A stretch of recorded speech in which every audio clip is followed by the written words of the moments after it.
जय हिंद। आइए देखते हैं आज का क्वेश्चन। क्वेश्चन है, दो धनात्मक संख्याओं के वर्गों का योग 100 है तथा वर्गों का अंतर 28 है, तो संख्याओं का योग ज्ञात कीजिए।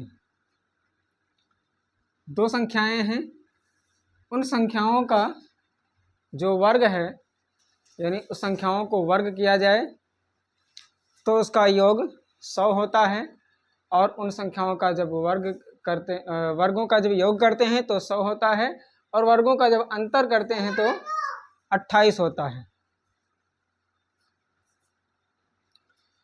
तो ऐसी स्थिति में बताना यह है कि वो संख्या, पहले तो हमें उन संख्याओं को ज्ञात करना पड़ेगा जिनको ज्ञात करने के बाद में हम उसका योग प्राप्त करेंगे।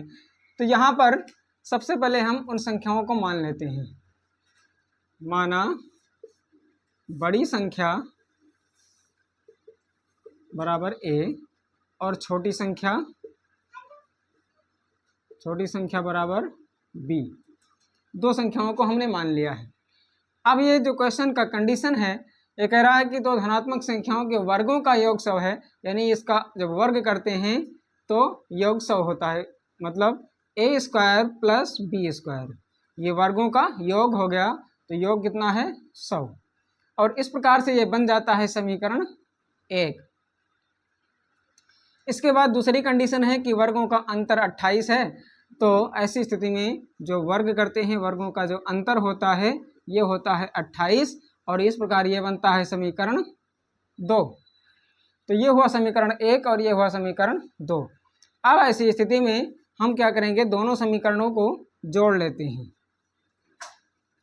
दोनों समीकरणों को जोड़ने पर यहाँ पर ये b स्क्वायर और b स्क्वायर ये कैंसिल हो जाएगा, ये हो जाएगा 2a स्क्वायर बराबर 128।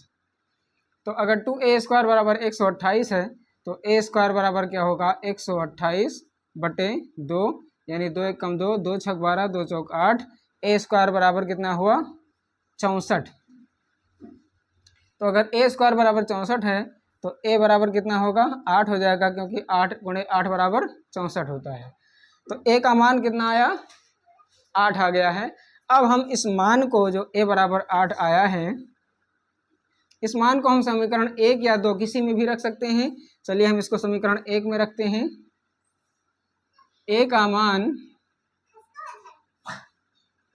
समीकरण 1 में रखने पर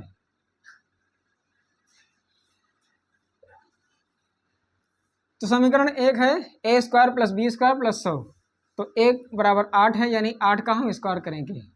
8 का स्क्वायर प्लस b का स्क्वायर बराबर 100, ये हो जाएगा 64 प्लस b स्क्वायर बराबर 100। तो b स्क्वायर बराबर 100 माइनस 64 इधर जाएगा तो माइनस में हो जाएगा, तो b स्क्वायर बराबर कितना होगा 36 होगा घटाने पर।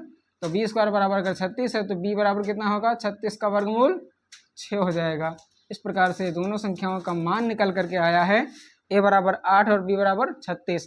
अब जो पूछ रहा है क्वेश्चन में कि संख्याओं का योग कितना है, तो संख्याओं का योग निकाल लेंगे। योग है a प्लस b, यानी 8 प्लस 6 बराबर हो जाएगा 14, और ये हो जाएगा इसका आंसर। आई होप ये क्वेश्चन आपको समझ में आ गया होगा। अगर क्वेश्चन अच्छा लगे, आपको समझ में आया हो, तो वीडियो को लाइक करें और चैनल को सब्सक्राइब करें। फिर मिलते हैं अगले वीडियो में, तब तक के लिए जय हिंद।